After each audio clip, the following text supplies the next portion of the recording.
انسان اور انسان کی جو رسپیکٹ ہے اور انسان کا جو مرتبہ اور مقام ہے اس کے اصل میں پیمانے کیا ہیں، اور اس سماج نے، اس سوسائٹی نے پیمانے کیا بنا لیے۔ ہر آدمی کے اندر ایک ہے مسئلہ، وہ چاہتا ہے کہ مجھے لوگ عزت دیں۔ عزت کا جذبہ ہر اندر انسان کے اندر اللہ نے رکھا ہوا۔ اصل میں عزت وہ ہے جو اللہ انسان کو دیتا ہے۔ انسان اپنی مرضی سے عزت نہیں کما سکتا۔ یہ جو بندہ اپنے کام کی عزت نہیں کرتا وہ کسی کی بھی عزت نہیں کرتا۔ بڑی ذات کی یہ صفت ہوتی ہے کہ اگر وہ معاف کر دیتا تو پھر کوئی داتا بھی ہے۔ احسان ہوتا کیا؟ احسان ہوتا ہی ہے حق سے بہت زیادہ دیتے نا۔ ليزاريهم قلت تظاهر ما فيهم فبدت شخصا آخر كي يتفاخر۔ بسم اللہ الرحمن الرحیم، السلام علیکم ورحمۃ اللہ وبرکاتہ۔ امید کرتا ہوں کہ آپ خیر وفیت سے ہوں گے۔ دین آسان پروگرام محترم نعیم بٹ صاحب میرے ساتھ موجود ہیں، اور ہماری آج کی جو ساری گفتگو ہے وہ انسان اور انسان کی جو رسپیکٹ ہے اور انسان کا جو مرتبہ اور مقام ہے اس کے اصل میں پیمانے کیا ہیں، اور اس سماج نے، اس سوسائٹی نے پیمانے کیا بنا لیے۔ یعنی دین جو ہے وہ کیا بتاتا ہے، کہتا ہے کہ یہ انسان قیمتی ہے، یہ انسان معتبر ہے، یہ انسان بڑا ہے۔ یہ جو بڑے انسان کی ڈیفینیشن ہے، یہ جو ہیرو کی ڈیفینیشن ہے، یہ جو واقعی کہہ لیجئے قابل تعریف انسان ہے، اس کی ڈیفینیشن ہے، اس کو واضح کرنے کے لیے آج ہم کوشش اور کاوش کریں گے، کیونکہ سماج کے جو پیمانے بنے ہوئے ہیں وہ بڑے عجب ہیں۔ میں آپ کے سامنے صرف ایک جملہ گوش گزار کر کے بات آگے بڑھاؤں گا، اور بٹ صاحب سے ریکویسٹ کروں گا اس موضوع پہ بات کریں۔ حضرت علی کرم اللہ وجہ جو جناب کے بارے میں اللہ کے رسول صلی اللہ علیہ وسلم نے فرمایا میں علم کا شہر ہوں اور علی اس کا دروازہ۔ تو آپ کا یہ مقام کہ علم کا شہر کہاں اور اس کا دروازہ امام علی، آپ کا فرمان یہ ہے کہ انسان کی پہچان، انسان کا معتبر ہونا، انسان کا قابل عزت اور قابل اعتبار ہونا اس کے ہنر سے، اس کے اصل فن سے، جس کام کو وہ کر رہے ہیں۔ یعنی آپ ایک دینی پیمانہ یہاں سے سمجھ سکتے ہیں کہ جو اپنا کام ہے وہی ٹھیک نہیں کر رہا، وہ قابل عزت، قابل بھروسہ نہیں ہے۔ یہاں میں یہ کہہ لوں تو غلط نہیں ہے۔ آج ماڈرن ٹرمز میں بٹ صاحب جو دنیا کی جدید کتابیں ہیں، پروفیشنلز نے لکھی ہیں، وہ یہ کہتی ہے جو بندہ اپنے کام کی عزت نہیں کرتا وہ کسی کی بھی عزت نہیں کرتا۔ یعنی جس کام سے وہ کما کے بچے پال رہا ہے، جس کام سے وہ کما کے اپنی زندگی گزار رہا ہے، جس کام سے وہ کما کے اپنا گزر بسر کر رہا ہے، جس کام سے کما کے وہ اپنا دال دلیا روٹی پانی سب پورا کر رہا ہے، اگر اس کام سے مخلص نہیں ہے، اس کام میں وہ کمال یکتا نہیں ہے، تو پھر وہ قابل اعتبار بھی نہیں ہے، قابل عزت بھی نہیں ہے، قابل بھروسہ بھی نہیں ہے۔ بٹ صاحب میں جناب سے گزارش کروں گا کہ وہ تمام کے تمام دین کے پیمانے ضرور بتائیے، جس سے پتہ لگتا ہے کہ کوئی شخص معتبر ہے، بڑا آدمی ہے اور قابل بھروسہ ہے۔ بسم اللہ الرحمن الرحیم، والصلاۃ والسلام علی رسول الکریم۔ شاہ جی، یہ والا معاملہ جو ہے نا جی، ہر آدمی کے اندر ایک ہے مسئلہ، وہ چاہتا ہے کہ مجھے لوگ عزت دیں، میں بڑا آدمی بن جاؤں اور مجھے ایک مقام ملے جہاں میں جاؤں۔ یہ فطری بات ہے، عزت کا جذبہ ہر اندر انسان کے اندر اللہ نے رکھا ہوا۔ لیکن مسئلہ یہ ہے کہ جس طریقے سے پھر آدمی عزت لینا چاہتا ہے اس پہ دین نے پھر آگے اس کے پیمانے طے کیے ہیں کہ کس وجہ سے تمہیں عزت ملے گی۔ کیونکہ عزت جو ہوتی ہے شاہ صاحب، وہ اصل میں عزت وہ ہے جو اللہ انسان کو دیتے ہیں۔ انسان اپنی مرضی سے عزت نہیں کما سکتا۔ جیسے مثال کے طور پہ میں آپ کے اندر اپنی عظمت تو نہیں ڈال سکتا، یہ تو اگر آپ میری عزت کر رہے ہیں تو کوئی طاقت ڈالے گی تو کریں گے نا آپ، ورنہ منہ پہ مجھے اچھا کہیں گے، پیچھے جاؤں گا تو گالیاں نکالیں گے۔ یہی معاشرے میں ہوتا ہے۔ جو آدمی جس طریقے سے عزت حاصل کرنے کے لیے کہا گیا ہے وہ طریقہ اختیار کیے بغیر دوسرے طریقے اختیار کرتا ہے تو وہ ہوتا یہ ہے کہ لوگ بعض اوقات اس کے خوف سے اس کی سامنے تو عزت کر لیتے ہیں لیکن اس کی پیٹھ پیچھے کوئی عزت نہیں کرے گا۔ عزت وہی ہوتی ہے جو کسی کے پیٹھ پیچھے کی جائے، اور اس کا پیمانہ ایک ہی اللہ نے بتایا، دوسرا کوئی نہیں بتایا۔ وَمَن يَتَّقِ اللَّهَ، اللہ کا تقوی اختیار کرو۔ یا ایھا الذین آمنوا اتقوا اللہ حق تقاتہ ولا تموتن الا وانتم مسلمون۔ اے لوگوں جو ایمان لائے ہو، اللہ سے ڈرو۔ اور کیسے ڈرو؟ ایسے ڈرو جیسا کہ اس سے ڈرنے کا حق ہے. اللہ اکبر. صحیح. اب کیا خوبصورت اللہ نے بات کہی ہے کہ جیسے اللہ سے ڈرنے کا حق ہے ویسے ڈرو. اپنی نہ اپنے حساب سے نہیں کہ میں جس طرح کئی لوگ کہہ دیتے ہیں کہ جی کہ میں کچھ نہ کچھ جی نماز آپ پڑھتے ہیں کہنا ٹائم ملے تو پڑھ لیں گے. اب ٹائم ملے تو پڑھ لیں گے. اب اس سے پوچھو آپ اللہ سے ڈرتے ہو؟ کہتا ہوں ڈرنے. یہ والا ڈر نہیں. اللہ کا ڈر دو طرح کا ہوتا ہے شاہ جی. ڈر دنیا میں اور ہے, دنیا والوں کا انسان کا ڈر اور اللہ کا ڈر اور ہے. دنیا میں تو آدمی ڈرتا ہے کہ یار پولیس والا ہے مثال کے طور پہ یہ پکڑ لے گا, سزا دے گا, مارے گا, یہ ڈاکو ہے, کوئی چور ہے, اس کا خوف ہوتا ہے. اللہ کا خوف ایسا نہیں ہے. اللہ کا خوف یہ والا خوف نہیں ہے. اللہ کا خوف یہ والا جیسے ایک ماں کا خوف ہوتا ہے نا. دو دوست آپس میں بیٹھے تھے تو گپ شپ ہو رہی تھی تو انہوں نے کہا یار بیٹھ جاؤ. انہوں نے کہا نہیں یار میری ماں انتظار کر رہی, ماں ناراض ہو جائے گی. کہا ماں ناراض کیا کر لینا؟ کہتے نہیں میری ماں ہے, میری ماں ناراض ہوگی تو پھر کیا رہے. اب ماں کا وہ اس کو بھی آپ ماں کا خوف کہیں گے لیکن یہ محبت والا خوف ہے کہ میری ماں ہے. اللہ کا خوف بھی یہ والا ہے کہ میرا اللہ ہے, مجھے اس نے بنایا ہے, وہ مجھ سے ناراض ہو جائے گا. اب اس خوف میں اس میں فرق ہے کہ نہیں ہے؟ بالکل ہے. وَمَن يَتَّقِ اللَّهَ, تقوی اختیار کرو, اللہ سے ڈرو. یہ والا ڈر ہے کہ بھائی ڈرو کیوں نہیں ڈرتے کہ تجھے بنایا تو اس نے ہے, پیدا اس نے کیا ہے, تجھے نعمت ساری اس نے دی ہیں, تو اس کا حق نہیں کہ اس کا لحاظ کیا جائے. اس کا لحاظ تو جو اللہ کا لحاظ کرے گا شاہ جی, جو اللہ کا لحاظ کرے گا اس سے اس کی محبت میں سے ڈرے گا, وہ اللہ پھر اسے کہتے ہیں کہ ہم یہ کریں گے کہ ہم لوگوں کے دلوں میں تیری محبت ڈال دیں. کیا بات.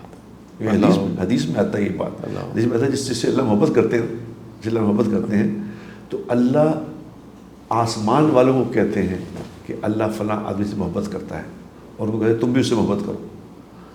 اور ایک فرشتہ اپوائنٹ ہوتا ہے, وہ آ کے زمین کے اوپر آ کے اعلان کرتا ہے کہ فلاں آدمی سے اللہ محبت کرتے ہیں, اور سنو ساری مخلوق تم سب بھی اس سے محبت کرو. کیا بات ہے. اللہ اکبر.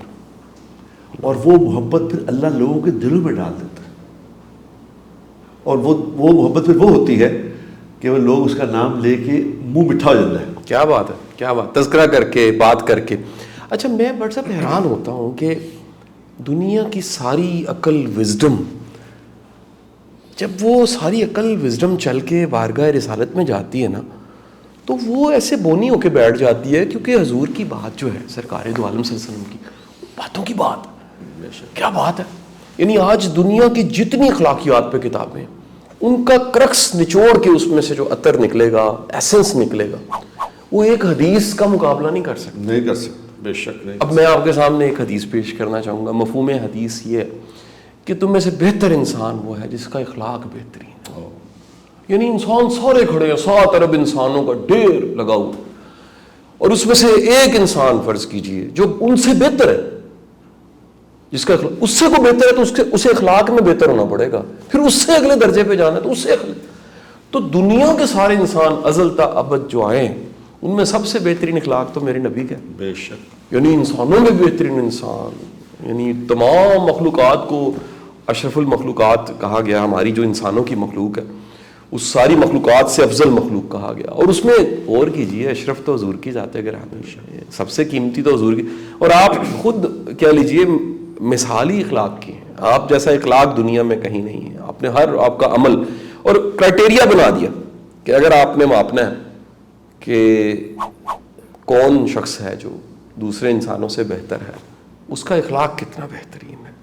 اب مزے کی بات بتاؤں ڈاکٹر صاحب, آپ کا واسطہ میرا واسطہ دنیا کے ساتھ پڑتا ہے, اور ایشو بیز لکھنے پڑھنے بولنے والے چہرے شکلیں جن کا رزق اللہ نے چہرے سے لکھا ہے, جن کی شکل, جن کا انداز, جن کی ایکٹنگ, جن کا حسن, وہ ان کی پہچان ہے. بڑے بڑے نام دیکھ لیجئے, گھر نہیں بسا سکے, بڑے بڑے نام. وجہ کیا ہے؟ چہرہ ہے, اخلاق نہیں ہے. اب وہ اخلاق کو صرف زبان تک محدود نہ کیجیے, اخلاق ایک پورا پیکج ہے. میں اکثر کہتا ہوں کہ جس طرح ایک سنو بال ہے, سنو بال افیکٹ کہا جاتا ہے. اتنا سا نا چھوٹا سا کنکر ایک بڑی برف سے لدی پہاڑی کے اوپر سے نا لڑکتا ہے, اس کے گرد نا ڈاکٹر صاحب کچی جو برف ہے نا وہ لپٹنے لگ پڑتی ہے. اس لپٹتے لپٹتے اس کا سائز بڑا ہوتا جاتا ہے, وہ اتنا بڑا تودا بن جاتا ہے کہ وہ بستی کو اڑا دیتا ہے. کہتے ہیں سردیوں میں ہم سنتے ہیں وہ نارتھن ایریاز میں برفانی تودے نے ایک بستی اڑا دی. بالکل ٹھیک ہے جی, پہاڑ کو جا کے ٹکرائی ہے برفانی تودا, وہ اتنا سا کنکر ہے. بالکل اسی طرح وہ جو اتنا میسو افیکٹ ہے وہ چھوٹی سے بول کا ہے. آپ کا رویہ, آپ کا اخلاق, آپ کا انداز, خبر نہیں ہے کہ وہ ایٹم بم کے برابر ہو. آپ نے صرف گھور کے دیکھا. وہ کہا جاتا ہے پرانی یونان کی کہانیوں میں ایک باغی پکڑا گیا, بادشاہ نے اسے کہا سزا دے دیجئے, فلاں فلاں پہاڑ فلاں فلاں وقت پہ جا کے اس کو دھکا دیجئے, گرے گا مر جائے گا. پر سب وہ بچ گیا. دوبارہ بتایا گیا بادشاہ سلامت, اسے پھینکا گیا, بچ گیا. کہا نہیں, اس سے اونچے پہاڑ پہ اس کو کھڑا کر کے دھکا دے دو, تو پھر بچ گیا وہ. تیسری بار جب سزا دینے لگے تو وہ جس کو دھکا دیتے تھے نا اس نے ہاتھ جوڑے, اس نے کہا بادشاہ سلامت مجھے پہاڑ سے مت گرائیے, مجھے نظروں سے گرا دیجیے, میں مر جاؤں گا, نگاہوں سے گرا دیجیے.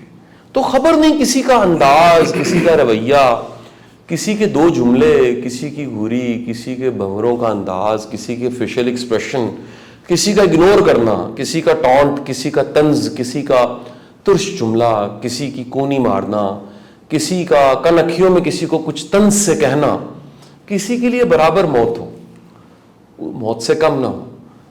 ایک اور واقعہ میں آپ کو پڑھ صاحب, آپ کی اجازت اگر ہو تو میں سناتا ہوں. آپ کا اگلے جمعے کا خطبہ بھی تیار کیے دیتے ہیں. آج روٹیاں لگا رہے ہیں تو 4 زیادہ ہی لگا لیتے ہیں بٹ صاحب. اب حضور والا کہا جاتا ہے کہ دنیا کی جو سب سے خوبصورت لیڈی تھی نا, جس کو مس ورلڈ یا مس یونیورس کہا جاتا ہے, وہ دنیا کے, یہ سچا واقعہ بٹ صاحب, وہ دنیا کے کسی ٹاپ کے ہوٹل میں نا, وہ جو بینکوٹ تھا وہاں پہنچی, وہاں کوئی ایونٹ چل رہا تھا. تو ایک شخص ایسا تھا جو قلم دوات لیے, پین کتاب لیے کچھ لکھ رہا تھا کاپی پہ. تو جب وہ پہنچی تو سارا مجمع جو ہے نا وہ اٹھ کے کھڑا ہو گیا, اور لوگ تصویریں لینے لگ پڑے, اور کوئی آٹوگراف لے رہا ہے. لیکن اس شخص نے نا صرف ایک بار دیکھا, اس کے بعد سر بھی اٹھا کے نہیں دیکھا, وہ اپنا کام کرتا رہا.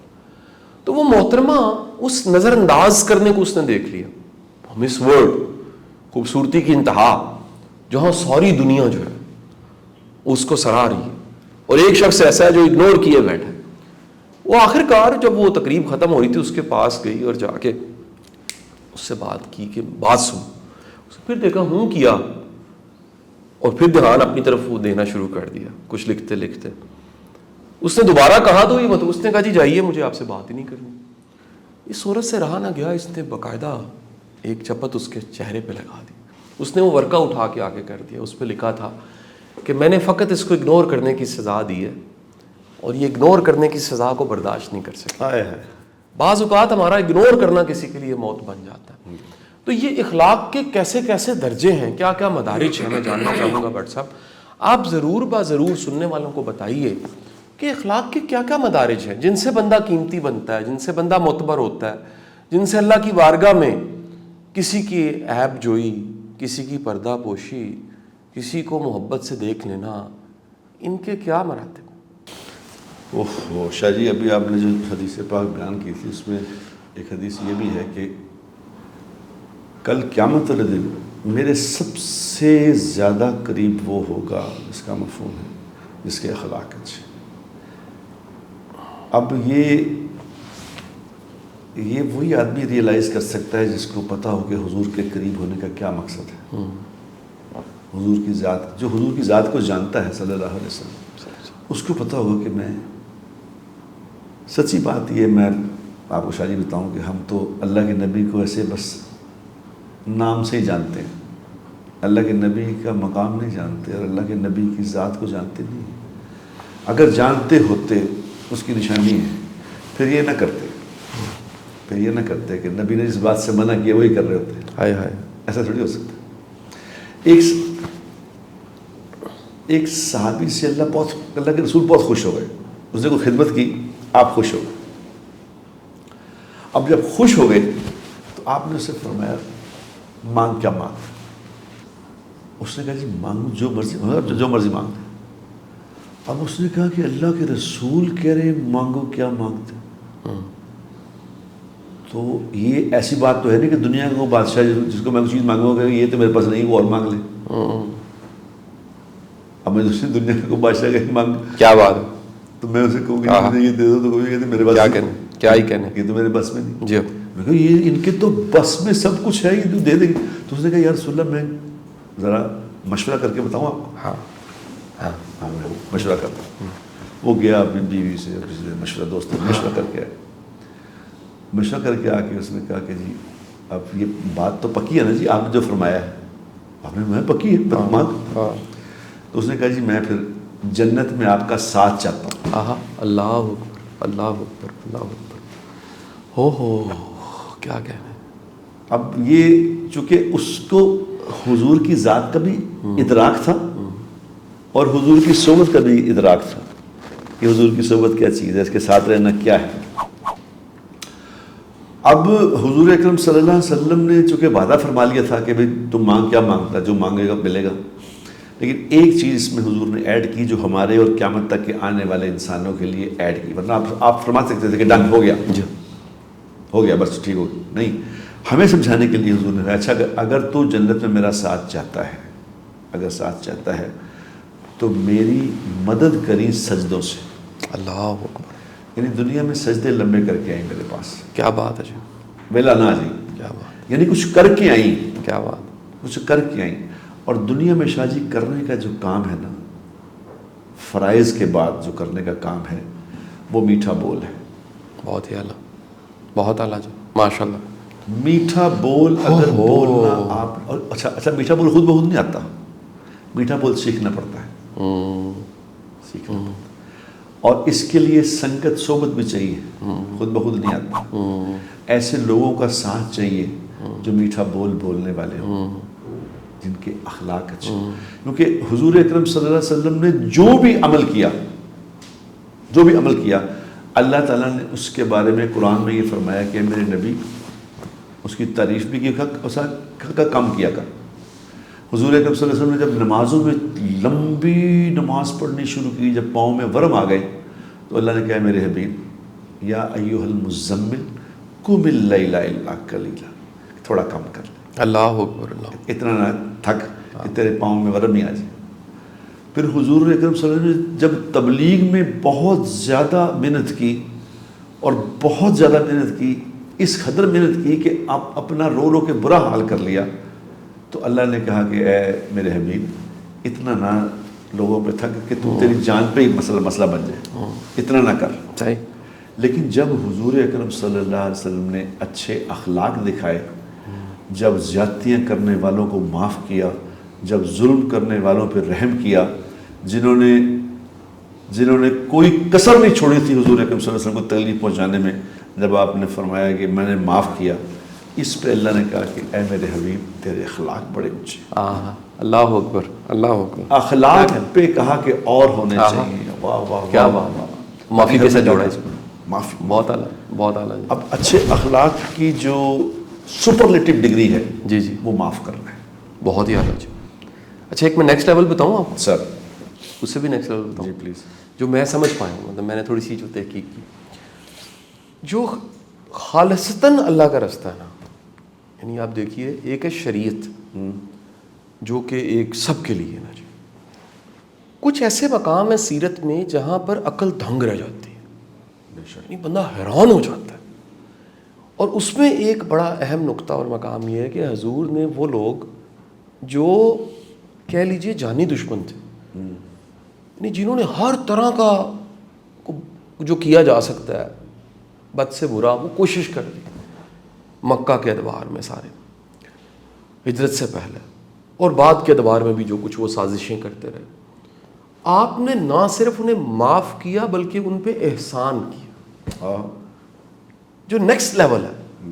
یعنی آپ مثال لیجئے کہ اگر دین شریعت پڑھیں تو شریعہ یہ کہتی ہے کہ جان کا بدلہ جان ہے, لیکن آپ نے خود کیا کیا کہ آپ کے لاڈلے چچا جن سے اتنی محبت تھی, جو بچپن کے ساتھی تھے, حضرت حمزہ, بڑی محبت تھی.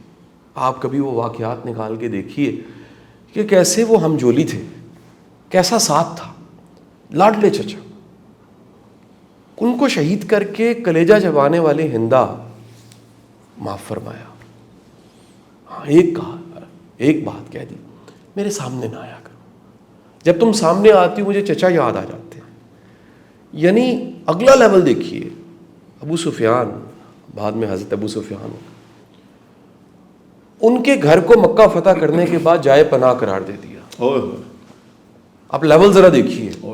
یعنی جہاں سے سب سے زیادہ دل کو ٹھیس پہنچی, جہاں سے بڑے دکھ آئے, جہاں سے بڑے پرابلمز آئے, معافی کا وہ درجہ کیا درجہ ہے کہ اس سے اگلے لیول احسان کے درجے. احسان ہوتا کیا ہے؟ احسان ہوتا ہی ہے حق سے بہت زیادہ دیتے نا. یہ کوئی امید لگائے آیا ہے کہ مجھے معافی دے دیجئے, اسے کہا جائے معافی بھی تیری, انعام بھی تیرا. تو یہ کر کے دکھایا حضور نے. سو میں عشق رسول کا وہ پیمانہ آپ کے سامنے رکھتا ہوں اور گوش گزار کرنا چاہوں گا کہ اس سٹینڈرڈ کو عشق رسول میں میٹ کیجئے ذرا. حضور کا اصل چاہنے والا, عاشق اور محبت کرنے والا وہ ہے جو نہ صرف معاف کرتا ہے بلکہ احسان بھی کرتا ہے. ہم تو معافی کے درجے پہ نہیں پہنچ پاتے. ایک اور واقعہ اس میں ایڈ کر لیں. ایک امیہ غالباً ان کا نام, وہ ایک قبیلہ تھا, اس کے ایک, میں نام ان کا میرے ذہن میں نہیں آ رہا, بھی بھول گیا ہوں. بات کرتے کرتے یاد آ گیا کہ انہوں نے کہا کہ جی میں فتح مکہ کے بعد انہوں نے کہا جی میں مسلمان نہیں ہونا, مگر میں آپ کے ساتھ رہنا چاہتا ہوں کچھ دن, تو پھر میں چیک کر لوں گا کہ اگر مجھے سمجھ آئی تو میں پھر ہو جاؤں گا. تو آپ نے حالانکہ مکہ فتح کیا تھا, اس کو پکڑ کے جو مچاہے کر سکتے تھے, تو آپ نے اس کو اجازت دی کہ چلو کوئی بات نہیں, تم رہو ساتھ, کیونکہ بڑا سردار آدمی ہے تو چلو کوئی, اس کو اتنا چھوٹ دی. اب وہ ایک غزوہ تھا, اس میں حضور اس کو اپنے ساتھ لے گئے. آپ سے ساتھ چلا گیا, دیکھا تو وہاں مال غنیمت تھا, بہت زیادہ مال غنیمت تھا. یعنی کتنے ہزار بکریاں, کتنے 100 اونٹ, کتنی چیزیں بہت تھیں. اب وہ مال غنیمت کو حضور اکرم صلی اللہ علیہ وسلم نا چیک کر رہے تھے, یہ ساتھ ساتھ تھے, اور کنکھیوں سے آپ اس کو بھی دیکھ رہے تھے کہ کیا ایکسپریشن ہے اس کے. اب اس کو یہ کہ اتنا مال, اتنی چیزیں, وہ اس کو حیران, اتنا مال, اتنا. تو دیکھتے دیکھتے چلتے چلتے حضور نے اس کو فرمایا کہ یہ دیکھ رہے ہو تم مال؟ اس نے کہا جی بہت مال ہے, کمال ہے جی, کمال ہے, تو اتنا مال. آپ میں تجھے اچھا لگ رہا ہے؟ اس نے کہا کس کو اچھا نہیں لگے گا.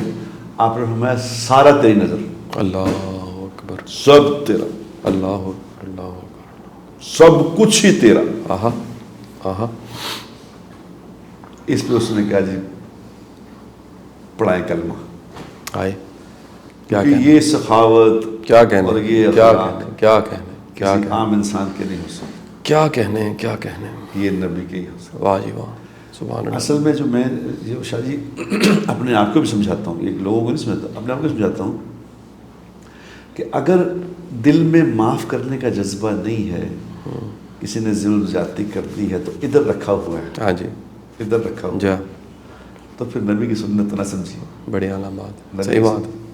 نبی کی سنت تو یہی تھی کہ جیسے آپ نے فرمایا کہ وہ تو اگلا درجہ تھا, معاف بھی کرنا اور عطا بھی کرنا.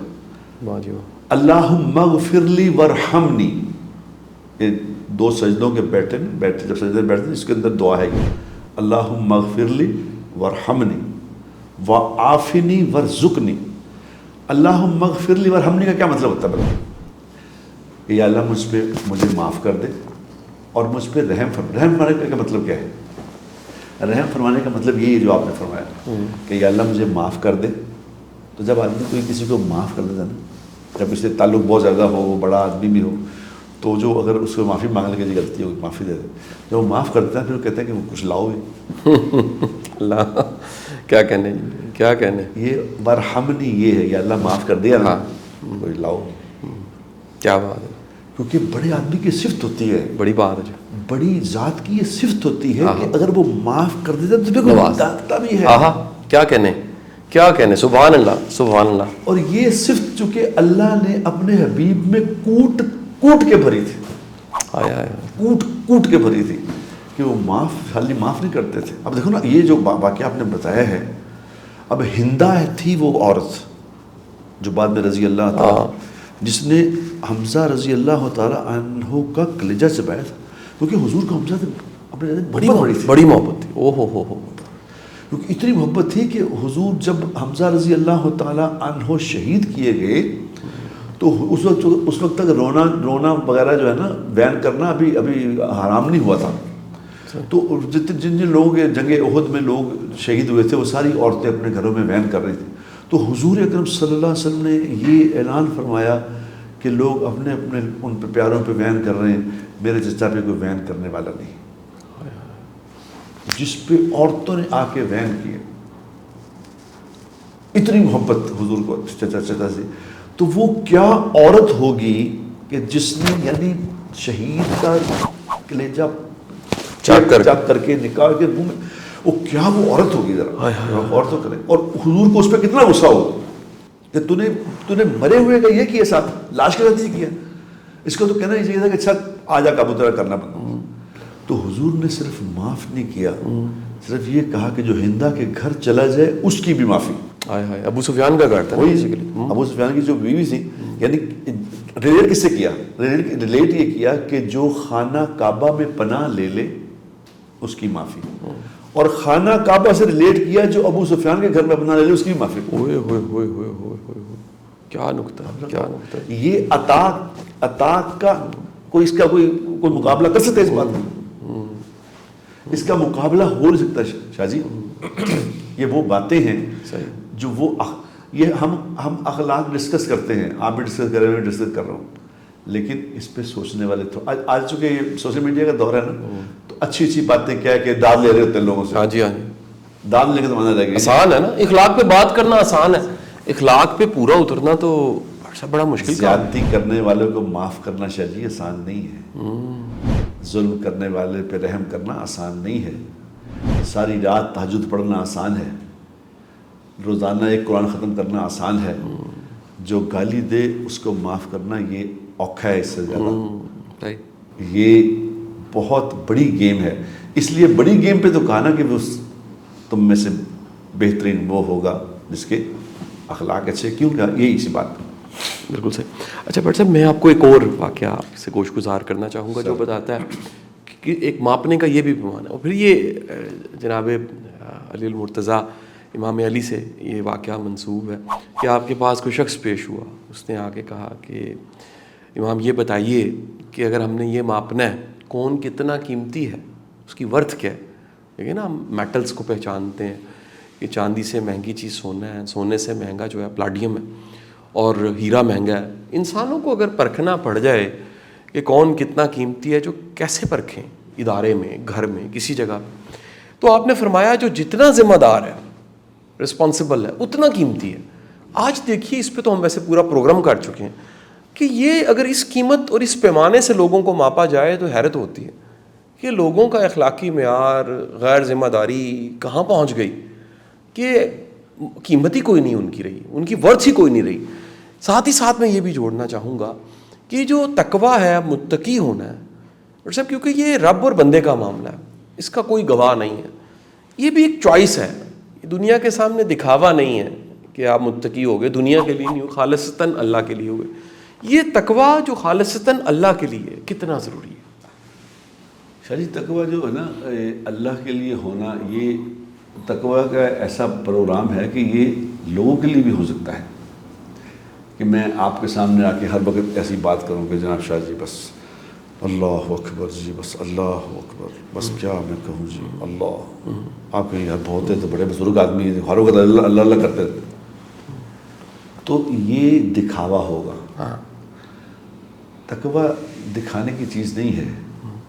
تقویٰ تو اللہ کو بتانے, اللہ کو دکھانے کی, بندے نہیں دیکھ سکتے اس کو. بندے کو دکھاؤ گے تو ذلیل ہو جاؤ گے, یاد رکھنا, یہ بات پکی ہے. لیکن اب اس میں جو تقوی میں جو اہم چیز بتائی نا آپ صلی اللہ علیہ وسلم کہ عافیت مل جائے تمہیں. عافیت کا ایک جملہ بتایا کہ عافیت کے 10 حصے ہیں, 10 حصے. کسی نے 10 حصے کیا ہے, اس میں فرمایا 9 حصے جو ہے نا وہ ہے خاموش ہو جانا, کہ چپ کر جاؤ. جو کچھ کسی نے کہا ہے سن کے تو چپ ہی کر جاؤ. عافیت کے 10 حصوں میں سے 9 حصے خاموشی ہے اور 10واں کیا ہے؟ کنارہ کشی اختیار کرنا. اللہ اکبر، اللہ اکبر، بالکل صحیح. انتقامی کارروائی نہ کرو، چھوڑ دو. واہ واہ واہ، کیا کہنے جی، چپ کر جاؤ، کنارہ کیا کش ہو کہنے؟ جاؤ، کیا تمہیں کہنے؟ عافیت مل جائے گی. کیا کہنے جی. جو چپ رہ گیا نجات پا گیا. ناگوار باتوں پہ، ناگوار چیزوں پہ خاموشی اختیار کرنا یہ اللہ کو اتنا محبوب ہے. اس لیے حدیث پاک میں آتا ہے جس کا مفہوم ہے کہ جو اللہ کے لیے چھوٹا ہو جائے گا نا. واہ واہ، کیا کہنے جی بٹ صاحب، کیا جملہ. کہ اللہ کے لیے، ہاں اللہ کے لیے ہار جائے، ہار جائے، بالکل ٹھیک. اللہ کے لیے ہار ہاں جائے. جی. تو حدیث میں اللہ کے نبی نے فرمایا کہ اللہ کے ذمے ہے کہ اسے بڑا بنا کے چھوڑے. آہا، سبحان اللہ، سبحان یہ اللہ کے بھی ذمے ہے کہ اللہ اس کو بڑا بنا کے چھوڑے. اور اللہ کے نبی نے قسم کھائی ہے اس بات پہ کہ میں اللہ کا رسول ہوں، قسم کھا کے کہتا ہوں جو چھوٹا اللہ کے لیے ہو جائے گا اللہ اس کو بڑا بنائیں گے. اور دوسری جس بات پہ قسم کھائی اللہ کے نبی نے وہ یہ قسم کھائی کہ میں اللہ کا رسول قسم کھا کے کہتا ہوں جو اللہ کے نام پہ اپنا مال خرچ کرے گا اس کا مال کم نہیں ہوگا. کیا بات ہے، بڑھ جائے گا، بڑھ جائے گا. کیا کہنے. اچھا بٹ صاحب، کنکلوژن کی طرف میں جانے لگا ہوں. میں سب سے گوش گزار اور یہ عرضی پیش کرنا چاہوں گا کہ اس وقت جتنے پیمانے سطحی کھوکھلے پن کے ساتھ ایک مٹیریلسٹک مادیت پرستی کی اپروچ کے ساتھ بنے ہیں کہ عزت دار وہ جس کا گھر بڑا ہے، پیسہ بڑا ہے، 4 بندے ساتھ ہیں، گاڑی بڑی ہے، مہنگا فون، مہنگی گھڑی، اور 4 بندوں میں پہچان ہے. یہ سارے so called status oriented, status quo پہ پورا معاشرہ کھڑا ہے. یہ سارے پیمانے دھرے کے دھرے رہ جاتے ہیں جب خبر ہوتی ہے کہ جو پیمانے دین نے بتائے ہیں وہ کتنے یونیورسل ہیں. میں ایک جملہ میرے استاد محترم واصف علی واصف صاحب آپ کے سامنے عرض کر کے اجازت چاہوں گا. اور فرمایا کرتے تھے جو باقی کی محبت ہے بقا کی طرف لے کے جاتی ہے، فانی کی محبت فنا کی طرف لے کے جاتی ہے. تو وہ جو لذت نفس میں غرق ہے اور لالچ کی وجہ سے خود کو فنا کر رہے ہیں وہ دنیا میں مر جاتے ہیں، اور جو اس کے لیے فنا ہوتے ہیں وہ کبھی نہیں مرتے. اپنا خیال رکھیے گا. اللہ حافظ. ليزاريهم قلت تظاهر ما فيهم فبدت شخصا آخر كي يتفاخر